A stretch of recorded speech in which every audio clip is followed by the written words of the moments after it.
हर हर महादेव। आप सभी भक्तजन कैसे हैं? हमको आशा है कि हमारी माता रानी की कृपा से, हमारे शिव जी की कृपा से आप सभी लोग अच्छे ही होंगे। आज मैं शिव पुराण का 5वां अध्याय सुनाने जा रही हूँ। आपको कथा सुनाने से पहले अनुरोध है कि आप यदि आपको अच्छा लगता हो चैनल, आपको यह कथा अच्छी लगती हो तो कृपया करके लाइक करिए, सब्सक्राइब करिए, दूसरे के साथ शेयर करिए, जिससे कि भगवान की महिमा सारे के दरवाजे पर पहुंच जाए, सबके घर घर में शिव पुराण की महिमा जागृत हो। इसलिए आपसे विनम्र प्रार्थना है। तो आइए हम लोग कथा की ओर चलते हैं। बिंदु का 50 योनि से सूत जी बोले, सौनक एक दिन चंचुला आनंद में मग्न उमा देवी के पास गई और दोनों को हाथ जोड़ उनकी स्तुति करने लगी। चंचुला बोली, हे गिरिराज नंदिनी स्कंद माता उमा, आप सभी मनुष्यों एवं देवताओं द्वारा पूज्य तथा समस्त सुखों को देने वाली, आप शंभु प्रिया हैं, आप ही सगुणा और निर्गुणा हैं। हे सच्चिदानंद स्वरूपिणी, आप ही प्रकृति की पोषण हैं। हे माता, आप ही संसार की सृष्टि पालन और संहार करने वाली हैं। आप ही ब्रह्मा विष्णु महेश को उत्तम प्रतिष्ठा देने वाली परम शक्ति हैं।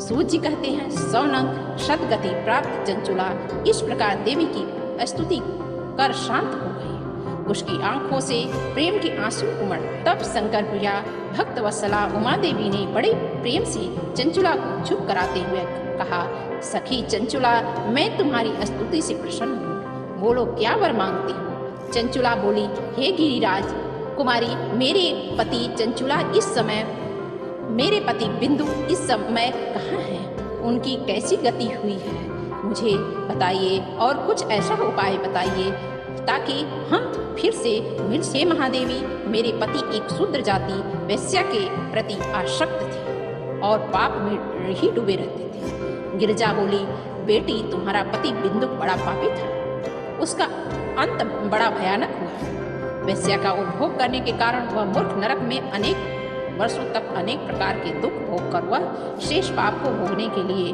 विंध्य पर्वत पर पिशाच की योनि में रह रहा है। वह दुष्ट वहीं वायु पीकर रहता है और सब प्रकार के कष्ट सहता है। सूत जी कहते हैं, सौनक गौरी देवी की यह बात सुनकर चंचुला अत्यंत दुखी हो। फिर वह मन में विचार करने लगी और स्थिर मन से सोचने लगी।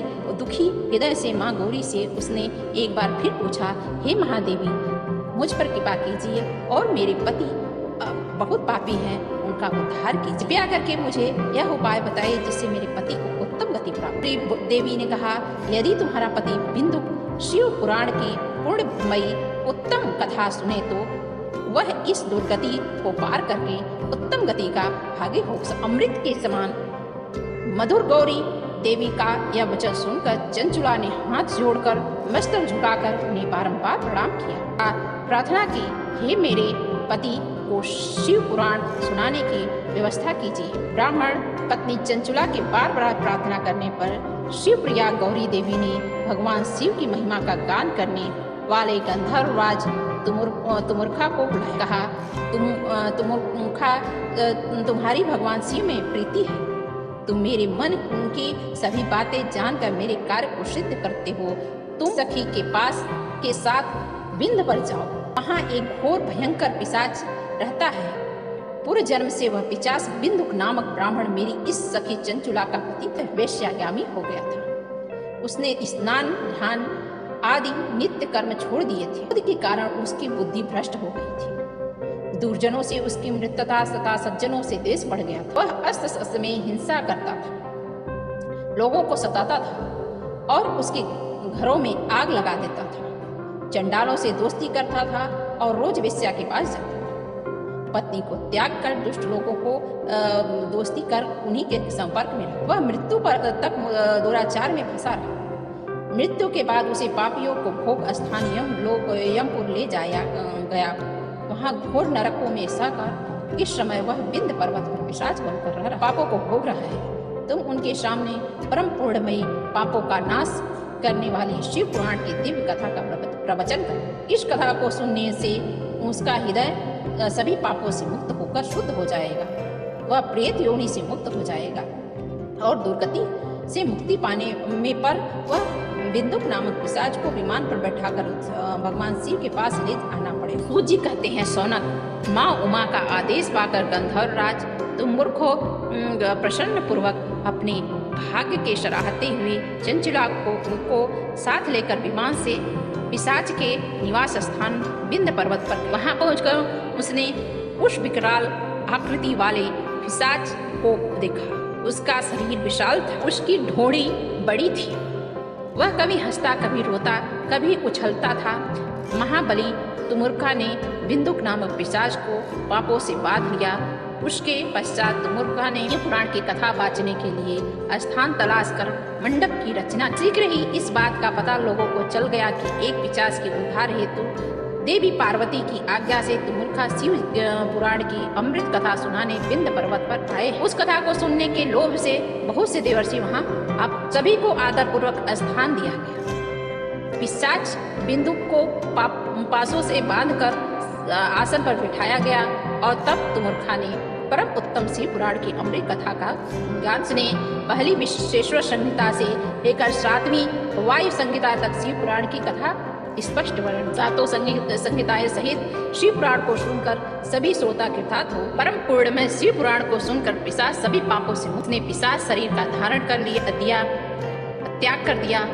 पिशाच शरीर का त्याग कर दिया। शीघ्र ही उसका दिव्य रूप बना।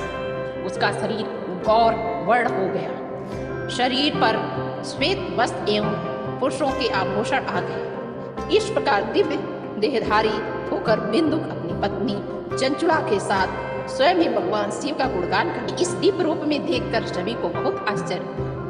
उसका मन परम आनंद से परिपूर्ण हो गया। सभी भगवान महेश्वर के अद्भुत चरित्र को सुन उनका यशोगान करते अपने अपने धाम को सब लोग चले गए।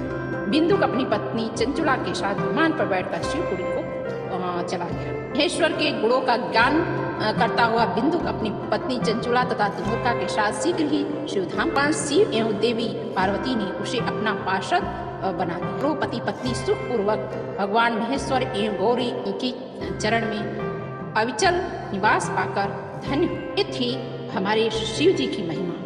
जो लोग शिव जी की महिमा का गुणगान करते हैं, जो लोग शिव जी की महिमा का भक्ति करते हैं, शिव जी को एक लोटा जल चढ़ाते हैं, शिव जी उसको देने में कोई कसर नहीं छोड़ता है। सब कुछ प्राप्त हो जाता है जो उसको चाहिए होता है। थोड़ा समय जरूर लगता है, लेकिन जो शिव जी की भक्ति करता है, शिव जी की महिमा का गुणगान करता है, उसके सभी पाश पर नष्ट होकर के वह शिवलोक चला जाता है। उसे परम पद की प्राप्ति। आप लोग को भी यह कथा यदि आपको अच्छी लगती हो तो आप भी अपने भी पढ़िए, अपने भी सुनिए और दूसरों के साथ, जिससे कि आपको भी सुख मिले।